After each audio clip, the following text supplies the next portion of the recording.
Hello guys. आज का हमारा टॉपिक है कार्बन एंड इट्स कंपाउंड। ये 10th क्लास के लिए केमिस्ट्री का एक बहुत इंपॉर्टेंट टॉपिक है क्योंकि आपके जो एग्जाम्स है वो साइंस का एग्जाम है जो वो 19 फैब को है। इसमें हम इंपॉर्टेंट टॉपिक्स कवर करेंगे जैसे कि physical properties of carbon, versatile nature of carbon या फिर इलेक्ट्रॉनिक प्रॉपर्टीज ऑफ कार्बन, या फिर हम स्टडी करेंगे allotropes of carbon, isomerism, saponification, esterification, soaps and detergents की प्रॉपर्टीज, एथेनॉल की प्रॉपर्टीज, एथेनोइक एसिड की प्रॉपर्टीज। ये सारे टॉपिक्स हम अपने लेक्चर में कवर करेंगे। तो जैसा कि फर्स्ट टॉपिक है आपका कि कार्बन जो है उसका जो नेचर है वो वर्सेटाइल कैसा है, डिफरेंट कैसा है, मतलब जितनी भी चीजें हमारे सराउंडिंग्स में हैं, चेयर, टेबल या ceiling, floor, door, they are all made of carbon compounds. Mostly चीजें आपकी कार्बन कंपाउंड से ही बनी हुई है। इसका मतलब कि जो कार्बन है बहुत इम्पोर्टेंट है हमारी लाइफ में, एक इम्पोर्टेंट पार्ट है कार्बन। अगर बात करें कि अर्थ क्रस्ट में जो कार्बन है वो कितना है जी, 0.02% जो अर्थ क्रस्ट है वो कार्बन कंपाउंड्स का बना हुआ है। चलिए अब बात करते हैं, हमारे दो टाइप्स के कंपाउंड्स होते हैं। अब कार्बन जो है वो कोवेलेंट कंपाउंड्स जो है वो बनाता है, पर दो टाइप के कंपाउंड्स फॉर्म होते हैं, आयनिक कंपाउंड्स और covalent compounds. Ionic compounds form होते हैं by sharing and losing of electrons, और कोवेलेंट कंपाउंड्स फॉर्म होते हैं by sharing of electrons. So it means जो आयनिक कंपाउंड है उनकी हाई मेल्टिंग और हाई बॉइलिंग पॉइंट्स होते हैं। क्यों? क्योंकि वो बहुत स्ट्रॉन्ग होते हैं। They have a strong force of attraction between the atoms, इसीलिए उनका हाई मेल्टिंग और हाई बॉइलिंग पॉइंट है। तो क्योंकि जो एटम्स है उनको ब्रेक करने के लिए जो एनर्जी दी जाएगी उसके लिए ही इसका जो मेल्टिंग और बॉइलिंग पॉइंट है वो काफी हाई होता है। इन कंपैरिजन टू आयनिक, इनका लो मेल्टिंग और लो बॉइलिंग पॉइंट होता है। इनमें ये covalent compounds bad conductors of electricity होते हैं क्योंकि इनके पास फ्री इलेक्ट्रॉन्स इजीली अवेलेबल नहीं होते। ये गुड कंडक्टर्स ऑफ इलेक्ट्रॉन्स होते हैं क्योंकि इनके पास फ्री आयंस और इलेक्ट्रॉन्स अवेलेबल होते हैं। तो कार्बन जो होता है वो मोस्टली कोवेलेंट कंपाउंड्स फॉर्म करता है। अगर बात करें कुछ कार्बन कंपाउंड्स जैसे कि एसिटिक एसिड, फॉर्मूला CH3COOH। देखिए इसका बॉइलिंग पॉइंट कितना है, 391, और 290 मेल्टिंग पॉइंट है। क्लोरोफॉर्म 209 और 334, एथेनॉल 156 एंड 351, मीथेन CH4 90 और 111। तो आप देखेंगे कि जैसे ही कंपाउंड्स हमारे कोवेलेंट कंपाउंड जो फॉर्म करते हैं उनका बॉइलिंग और melting point compare to ionic compound, अगर हम सोडियम क्लोराइड की बात करें तो उनका 1000 तक पहुंच जाएगा, 1000 तक उनका मेल्टिंग पॉइंट होगा क्योंकि वो आयनिक कंपाउंड्स हैं। बात करते हैं कि कार्बन जो है वो क्यों आयनिक कंपाउंड्स फॉर्म नहीं कर सकता। क्योंकि जो कार्बन है वो बिल्कुल डिफरेंट एलिमेंट है, बिल्कुल ही वर्सेटाइल नेचर है उसका। क्योंकि जितने भी टोटल आपके एलिमेंट्स हैं, 107 एलिमेंट्स हैं, वो उनमें बहुत ही ज्यादा डिफरेंट है। वो इसीलिए क्योंकि जो कार्बन है वो उसकी जो वैलेंसी होती है वो होती है आपकी 2 4, इसकी इलेक्ट्रॉनिक कॉन्फ़िगरेशन है। तो अब इसके पास है 4, तो ऑक्टेट कंप्लीट करने के लिए या तो ये 4 इलेक्ट्रॉन्स गेन करेगा या ये 4 इलेक्ट्रॉन्स लूज कर देगा। अब पहले बात करते हैं कि ये जब गेन करेगा तो क्या प्रॉब्लम आएगी। जब ये गेन करेगा, पहले इस पर ड्रॉ करके देखते हैं।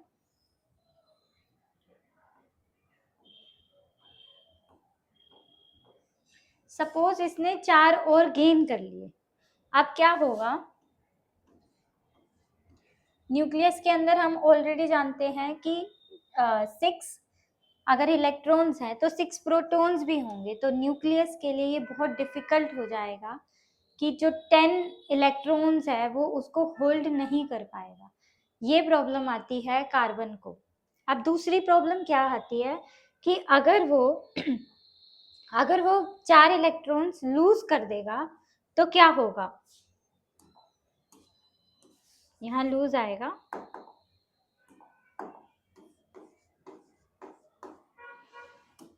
देखिए जब वो लूज कर लेगा तो उसको बहुत ज्यादा अमाउंट ऑफ एनर्जी रिक्वायर्ड होगी। क्या होगा कि बिहाइंड में सिर्फ कार्बन केटाइन रह जाएगा विद 6 प्रोटॉन्स, जिसने सिर्फ 2 ही इलेक्ट्रॉन्स को होल्ड किया होगा, क्योंकि अभी मैंने बताया कि अगर उसके पास 2 इलेक्ट्रॉन्स हैं और 4 यहाँ हैं, जितने इलेक्ट्रॉन्स होते हैं उतने ही प्रोटॉन्स न्यूक्लियस में होते हैं। अगर वो 4 लूज कर देगा तो उसके जो न्यूक्लियस के पार्ट में सिर्फ 6 प्रोटॉन्स रह जाएंगे, तो एक इम्बैलेंस फॉर्म हो जाएगा। इसीलिए कार्बन क्या करता है, शेयरिंग करता है, आयनिक बॉन्ड वो नहीं बनाता। अब इस पे बेसिस पे आपका ये जो डायग्राम आएगा ड्रॉ करने के लिए, स्ट्रक्चरल डायग्राम कह लो या इलेक्ट्रॉनिक कॉन्फ़िगरेशन डायग्राम कह लो, ये कैसे होगा। सबसे पहला है, 3 टाइप के बॉन्ड्स होते हैं, सिंगल, डबल एंड ट्रिपल। अब जो सिंगल टाइप का बॉन्ड है जैसे कि हाइड्रोजन, क्लोरीन, ये सब सिंगल बॉन्ड बनाते हैं। डबल जो है वो ऑक्सीजन बनाता है, और जो ट्रिपल है जैसे नाइट्रोजन बनाता है। तो 1 बाय 1 देखते हैं। जैसे हाइड्रोजन है, अब हाइड्रोजन के पास एक ही इलेक्ट्रॉन होता है, यानी कि उसकी जो वैलेंसी होती है वो 1 होती है। अब उसको अपना ऑक्टेट कंप्लीट करना है, तो वो क्या करेगा, दूसरे हाइड्रोजन एटम्स के साथ शेयरिंग करेगा, और एक रिजल्ट क्या होगा कि H2 बनेगा with a 1 pair of shared electron. तो इसको किस तरह से किया जाएगा, शो कैसे करेंगे हम, एक आपने क्रॉस या डॉट कुछ भी बना सकते हैं आप। शेयरिंग कैसे दिखाएंगे, जो इस हाइड्रोजन एटम का क्रॉस है, जो दूसरे हाइड्रोजन एटम का क्रॉस है, उसके नीचे ड्रॉ करके, और आपको ऐसे उसका जो शेल है वो कंप्लीट होगा। अब हाइड्रोजन के पास एक ही शेल होता है, के शेल, जिसमें 2 इलेक्ट्रॉन्स फिट हो जाएंगे, और वो अपना नियरेस्ट नोबल गैस यानी कि हीलियम रिसीव कर लेगा। अब जैसे बात करें, एटॉमिक नंबर हाइड्रोजन का 1 है, हाइड्रोजन के पास एक इलेक्ट्रॉन रहता है के शेल में, तो उसको एक और इलेक्ट्रॉन चाहिए के शेल को कंप्लीट करने के लिए। जब वो 2 हाइड्रोजन एटम्स शेयर कर लेगा तो वो H2 बना देगा। टाइप्स ऑफ बॉन्ड 3 तरह के होते हैं, single, double and triple. Chlorine की बात करें, अब क्लोरीन का जो एटॉमिक नंबर है 17, अगर हम इसकी इलेक्ट्रॉनिक कॉन्फ़िगरेशन करें तो 287, यानी कि इसके पास जो M शेल है उसमें आपके 7 इलेक्ट्रॉन्स, आउटर मोस्ट शेल में 7 इलेक्ट्रॉन्स होते हैं, तो वो उसे भी सिर्फ एक इलेक्ट्रॉन चाहिए अपना ऑक्टेट कंप्लीट करने के लिए, और जो नियरेस्ट नोबल गैस कॉन्फ़िगरेशन है वो अचीव करने के लिए। तो वो क्या करेगा, आर्गन का अचीव करेगा, और वो क्या बन जाएगा, इस तरह से क्लोरीन है 7 है, तो आपको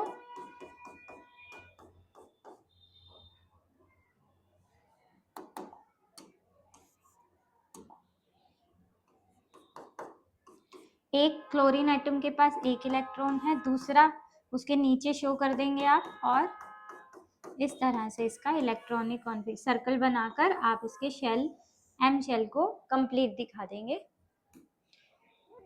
Chlorine has 7 electrons in its outermost shell. Chlorine forms diatomic molecule to attain noble gas configuration. Chlorine has 7 electrons in M shell. Oxygen की बात करें तो ऑक्सीजन में डबल बॉन्ड फॉर्म होता है, क्योंकि यहाँ पर 4 इलेक्ट्रॉन्स की शेयरिंग होगी। क्लोरीन में आपकी हुई थी 1 पेयर ऑफ शेयरिंग, और यहाँ पर 2 पेयर होगी, इसीलिए यहाँ डबल बॉन्ड बनेगा। किस तरह से बनेगा, देखिए जो ऑक्सीजन है, ऑक्सीजन का जो इलेक्ट्रॉनिक कॉन्फ़िगरेशन है वो 2 6 है, यानी कि जो इसका एल शेल है उसमें आपके 6 इलेक्ट्रॉन्स हुए। 6 होने के बाद आप क्या करेंगे, 2 इलेक्ट्रॉन्स इसके और 2 इसके से आप सर्कल को कंप्लीट करेंगे।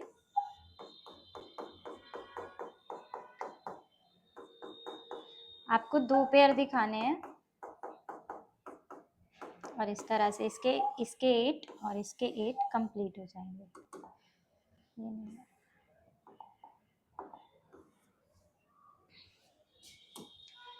नाइट्रोजन की बात करें, इसका इलेक्ट्रॉनिक कॉन्फ़िगरेशन 7 यानी कि 2 5। इसके पास ये 3 यानी कि ये 3 पेयर ऑफ इलेक्ट्रॉन शेयर करेगा, यानी 6 जो सर्कल के अंदर है इसके पास 6 होंगे। तो आप कैसे ड्रॉ करेंगे? ये n का हो गया 5, 1 nitrogen atom, second nitrogen atom, और ये आपका कॉन्फ़िगरेशन कंप्लीट। मीथेन, नेक्स्ट आपका क्या है? मीथेन। मीथेन एक सिंपलेस्ट कार्बन कंपाउंड है, इसे फ्यूल की तरह यूज किया जाता है। ये मेजर कंपोनेंट है बायोगैस का। जो बायोगैस क्या है? एक नेचुरल गैस जो कि ऑब्टेन की जाती है फ्रॉम एनिमल वेस्ट। तो अब बात करें एलपीजी की। एलपीजी के मेजर कंपोनेंट्स, उसमें भी कार्बन कंपाउंड्स होते हैं, जैसे butane, propane, propylene, propylene and isobutane.